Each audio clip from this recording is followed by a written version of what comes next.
Hello and welcome, everyone. Welcome to Happy, Healthy, and Successful. Today with us, we have Aramis joining. He is a business consultant and he's been in the industry for many, many, many years. And he's used a lot of that experience to help entrepreneurs or business owners to get started and acquire the success needed for them to thrive in what they do. Aramis, welcome and share a little bit with us more about who you are and how you came to be in this momentum now. Yeah, thank you, Maria. Nice to be here. I've been a business owner for the last 25 years. I've operated a number of different businesses. I actually went to school to become an attorney, and that didn't happen for all kind of obvious reasons. I got the bug of my first business when I was a junior in college. And I think that's one of the reasons I ended up going into the business side instead of going back to school. And one of the things about business is that, in the world we live in, we like to complicate everything, right? And for me, once you get over that hump, almost like anything else, it's almost like riding a bike, right? Once you get over that initial practice, that initial shock, right? Riding a bike becomes second nature. Even if you haven't ridden a bike for 20 years, you can go back on it. How do I know? I just bought a bike and I haven't ridden a bike in like over 30 years.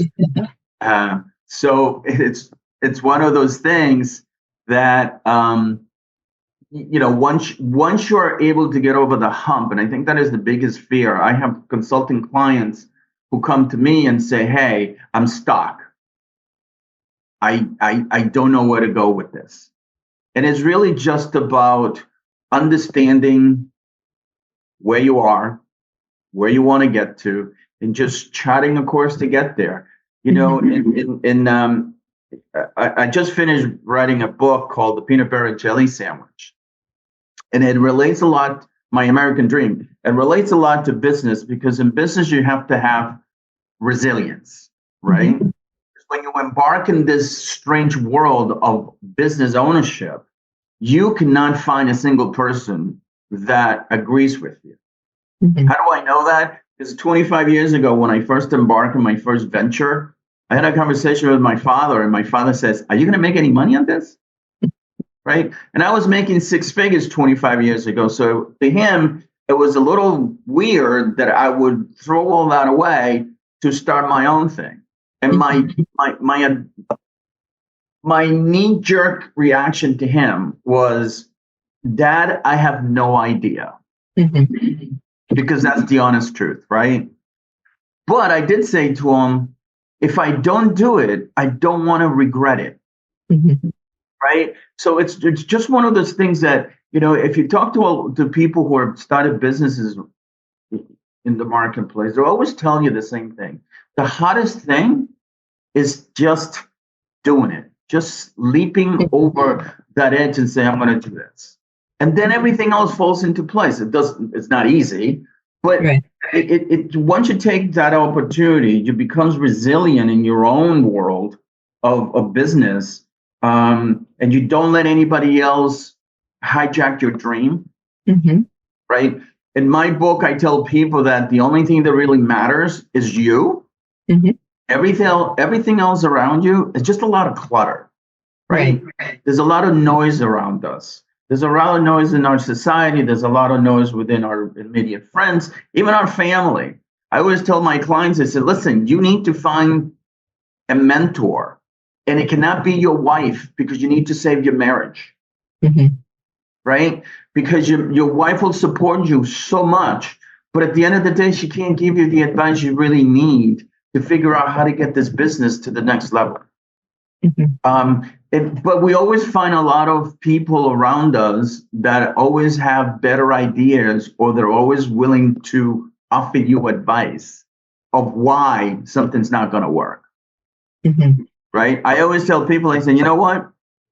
I learned a long time ago that in order for me to figure out how to make $1 million, I could not go to my high school guidance counselor and ask him why. because they never made $1 million in their life. Right? Mm-hmm. It's the same thing. If you want to be able to open up a business, it doesn't really matter what it is. Don't go and talk to your friends and family who have never taken that leap. Right. Because business people, entrepreneurs are made different. We are weird in the sense that we're willing to take chances that some people would find challenging at best, right? They will never consider themselves leaving a 9-to-5 job, right? They will never want to put their families at ease or at risk, right? Because we always want to say, how am I going to eat tomorrow? Mm-hmm. And that is one of the biggest challenges in business, that once you take that leap, once you become self-aware mm-hmm. of who you are and what you want to accomplish. And I'm not talking about, in your relationship with your family or your wife or your kids. No, I'm talking about you and the business idea or the business that you already have. Mm-hmm. Come to terms with that first. And then you will find all these guiding angels, that's what I call them, or mentors or other people like you who will help you mm-hmm. directly or indirectly, right? Because they're there doing it as you're about to do it. And they're the only people, again, if you want to make $1 million, don't ask somebody who's never made $1 million. Mm-hmm.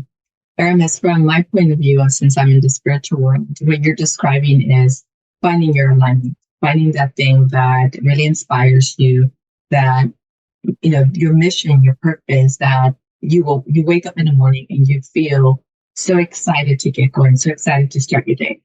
And then trusting, then surrendering, then allowing the universe to work with you and orchestrate and to bring you more of what you desire and the support that you need, hence the guiding angels. So very powerful, first of all, what you said about follow your dreams. Follow your dreams and don't let anybody take those away from you. Whatever it takes, be in that alignment of creating your own reality. Be in that alignment of you being the center of the universe and following that path and allowing it to be so. Like you said, it happens. Obviously, there are things to learn that come along the way. But when we continue to trust and we continue to surrender to that and we continue to be in alignment with that, then things will work out. They will work themselves out. The resources, the people will show up in our life. So it's a very good point. When somebody comes to you, so this is kind of more for the audience. If somebody's thinking about starting a business, what are some of the pre-work that they should do? Whether it's internal and mindset or in terms of research. What are your suggestions? Yeah, for me, in order for me to work with somebody, I need to know that they're all in. Mm-hmm. Okay, you don't have to have a perfect life because every life is different, right?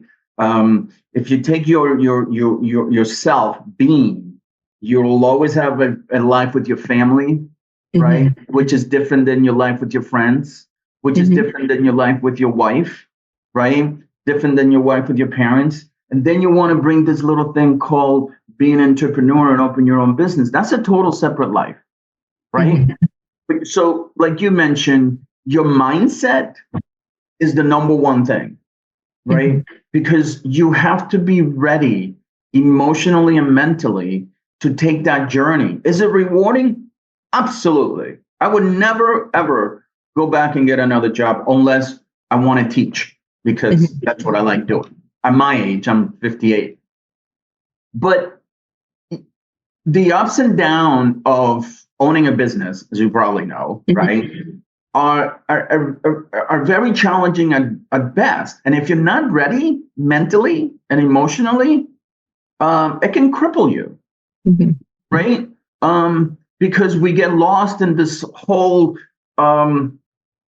what I call oh my God moments, right? Oh my God, what do I do now? Oh my God, what about this? Or what if, right? What if, right? And we become so overwhelmed. And then when you start looking for support on your support group, which your external lives, that you have. Well, your wife can only give you, or your spouse can only give you so much support, right?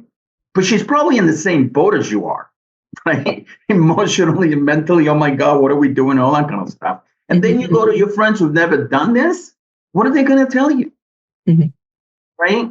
And the challenge really is, when I wrote my book, I kept thinking about what is it about me that allow me to survive? Because I was an 8-year-old kid who got abandoned by my mother. I lived with an alcoholic mother who had boyfriends who beat the crap out of me and my sisters on a weekly basis. And I shouldn't be here today. Right? So what was it? Well, one of the things that I realized was that for whatever reason, mentally, all I always wanted was the peanut butter and jelly sandwich life that kid had. What does that mean? It means that I came from a broken household, and as this kid is eating this peanut butter and jelly sandwich, right?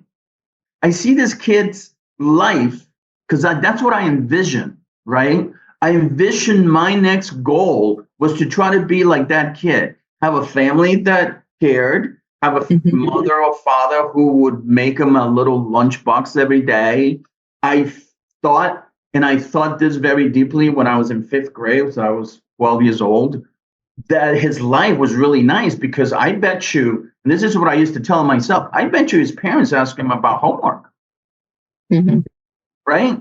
And that gravitated to me at an early age. And that same lesson that I learned, setting goals and objectives and visualize them, right? You have to visualize them. When you set goals and you don't write them down, they're just thoughts, right? Daydreams. And we all have them. And if you're an entrepreneur, you probably have them 1,000 times a day, right? Lots of ideas, right? Yeah, but unless you write things down, you really are not, I would say, let's say, serious, right? Your mental attitude, your ability to really grasp what it is that you're trying to figure out is not there unless you are fully committed mentally. And again, emotionally. Is it perfect? It's not. Being in business, it takes a different type of person to be in business, right? Because you're going to get a lot of no's, right? And we humans are not conditioned to be so disappointed, right? Think about it. A Major League Baseball player can strike out 7 out of 10 times and be a multi-millionaire, right? We humans, the average person, if we strike out that many times, we get into a mental situation, right? Because we're not conditioned to take so much negative, right?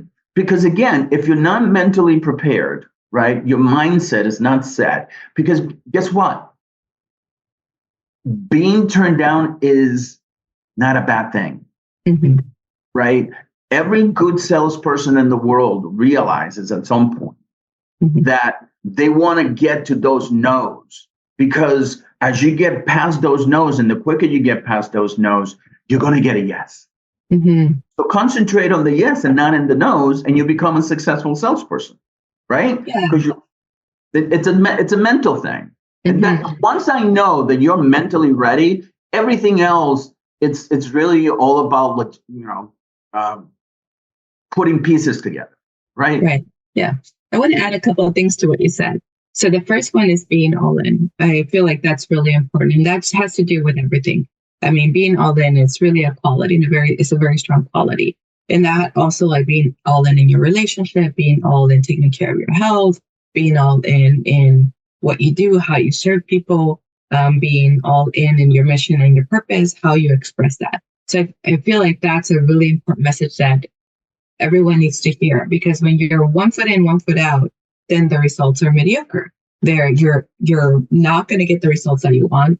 You're going to create more challenges for yourself. A lot of times when we're 1 foot in, 1 foot out, that has to do with fear, that has to do with insecurities, that has to do with lack of clarity, that has to do with not knowing the next step, and not trusting that the next step is going to reveal itself. So there's a lot of things that go with that. But again, that's really important, getting into alignment and going for it 100%. And the second thing that you mentioned was about how you show up in the world, which is still connected to that, and who you relate to, meaning that, the people around you, the circle around you, if they don't have the experience that you're trying to achieve, then they're not the group that is going to support you. So it's really important to associate or to seek out like-minded individuals who have already succeeded or have a higher level of success than you, so that you can actually learn from them. So that's really important. And also because there's a different frequency that they're operating on. So when you spend time with them, when you're around them, you're stepping into that new frequency because you're elevating yourself to match them, but also you're integrating more of your own thoughts and belief systems. You're getting more congruent with yourself about what you want to create and moving forward. So, I just feel that that's important for the audience to know, being in alignment, being all in, and looking for the mentorship or for the advice in the appropriate settings or environments that are really going to support your goals and your dreams moving forward, that are going to be more of a resource to you, that are also going to call you out when you're not being your best self, that are also going to call you out when you're in the fear and the doubt and the insecurity, or in the procrastination or making up excuses. So all of that, I feel that it's really important. So you also mentioned about your upbringing. Tell us a little bit about that pivot point for you, when you decided, this is absolutely not the life that I want. I'm going to create something totally different for myself. I'm going to redesign who I am in my life. What was that pivot point for you? Very interesting, because a lot of people have asked me that, right? A lot of people have asked me, based on your upbringing, a lot of people who have read my book and say, oh my God, I never knew, right? Mm-hmm. And the reason people never knew is because I never allowed my upbringing to dictate, mm-hmm. right, who I was going to be. Mm-hmm. And I realized that for me, it was early on in my life, because I had a little foundation. I had a little break, as I call it, in living in a abusive household. I had about 2.5 years that I lived with this wonderful family who took me in out of the blue. I wasn't adopted. I just lived with them. And they instilled in me the importance of school. I mean, the first time I went to school, I was 9.5. Right. I went, they put me in second grade, but then they realized after 2 months that I didn't know how to read. So they put me back in fourth grade. And during that time, my perseverance and resilience really took over. Right. Mm-hmm. Then I started visualizing who I was going to be when I grew up. Right. And to me, it wasn't something that I just made up. Mm-hmm. It was something that I held really close to my vest.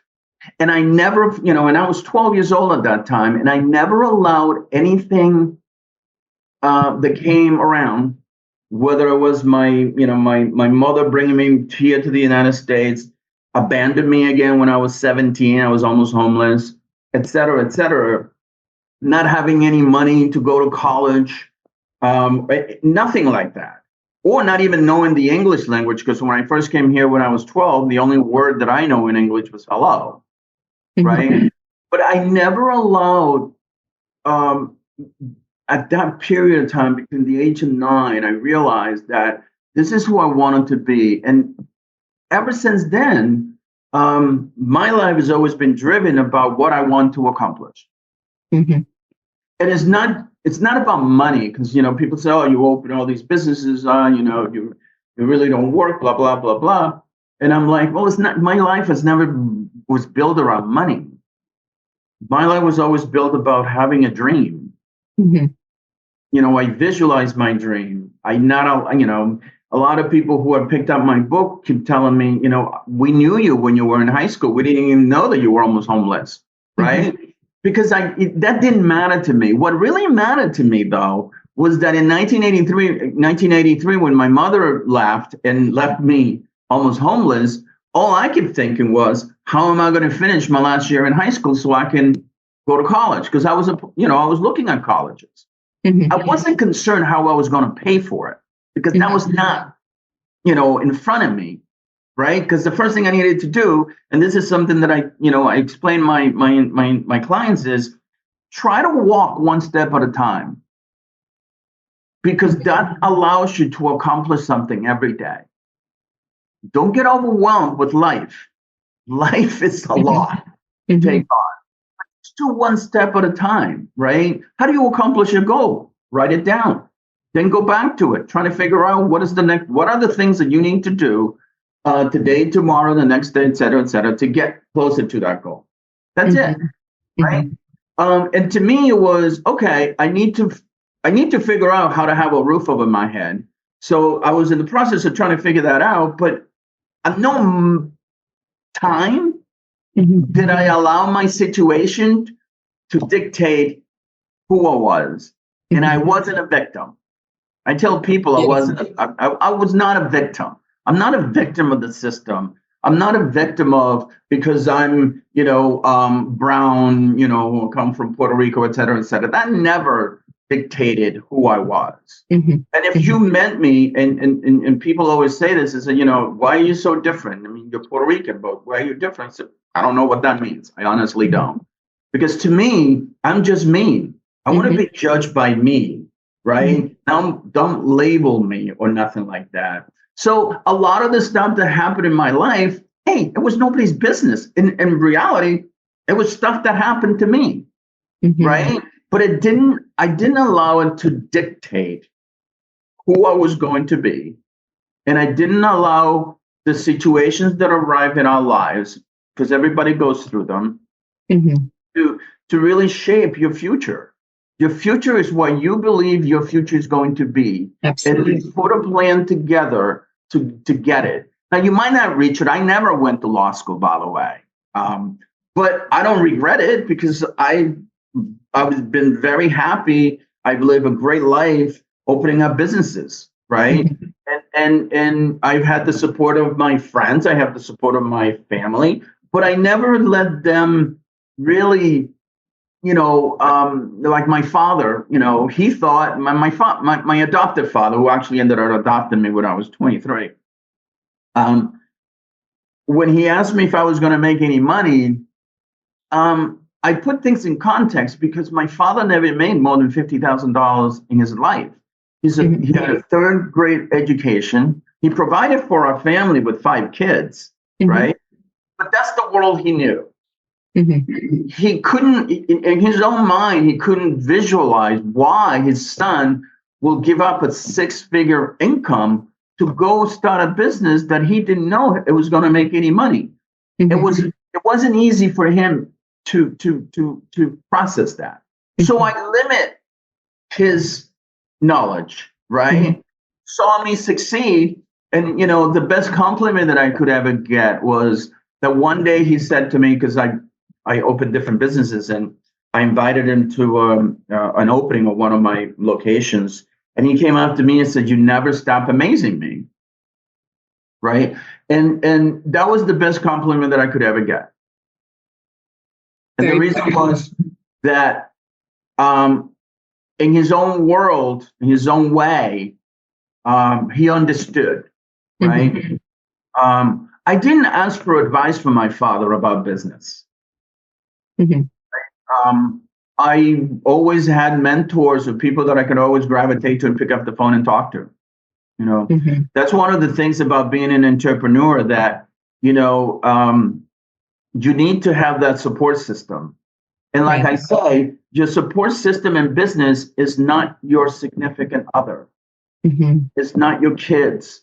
It's not your best friends, right? Doesn't mean you exclude them, but don't overwhelm them.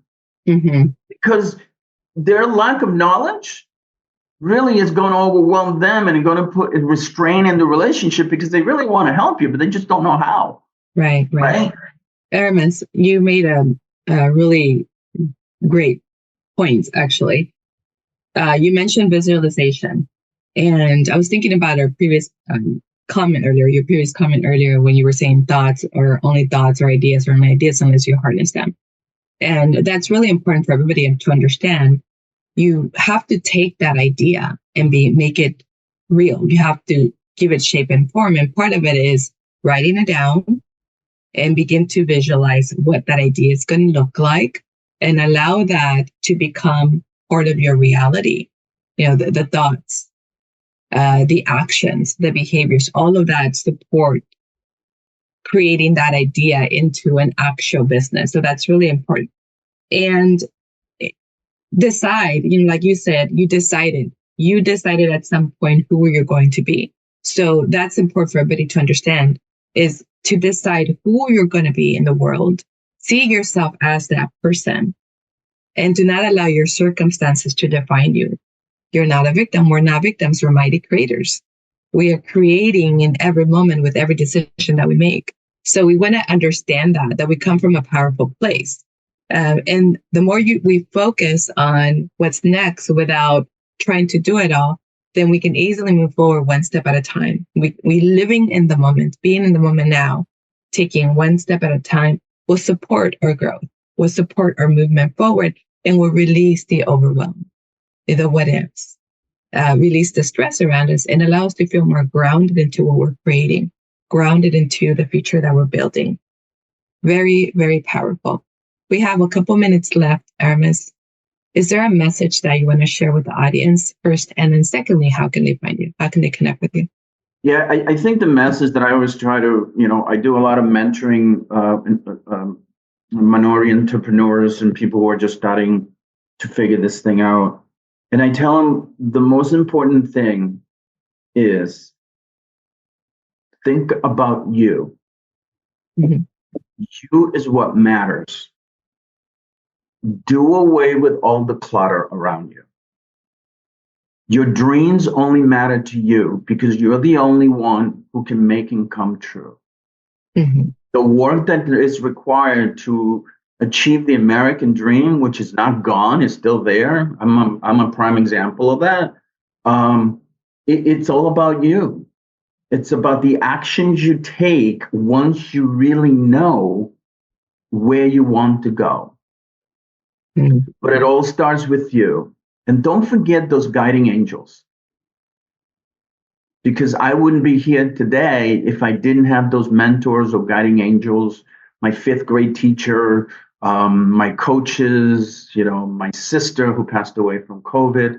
All those individuals played a role in my life. Mm-hmm. And some of them, I don't even know who they are.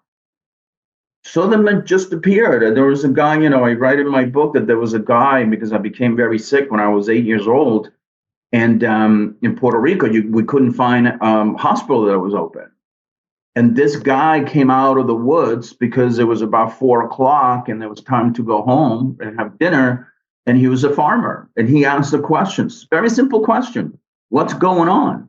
And somebody told him. And then without even stopping, we'd be thinking, he goes, oh, there's a new hospital down this, couple of towns over that just opened and it's 24/7. Mm-hmm. If it wasn't for him, I would have died because I had about 20, 30 minutes left before my bottle up. I wasn't able to urinate for over a week. Mm-hmm. And that guy saved my life, right? Mm-hmm. Came out of the blue.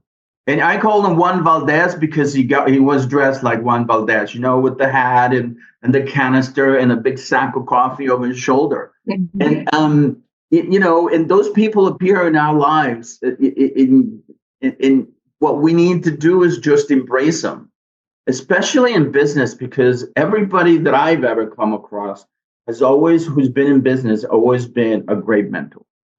Beautiful, beautiful. Aramis, how can people reach you? Where can they find you?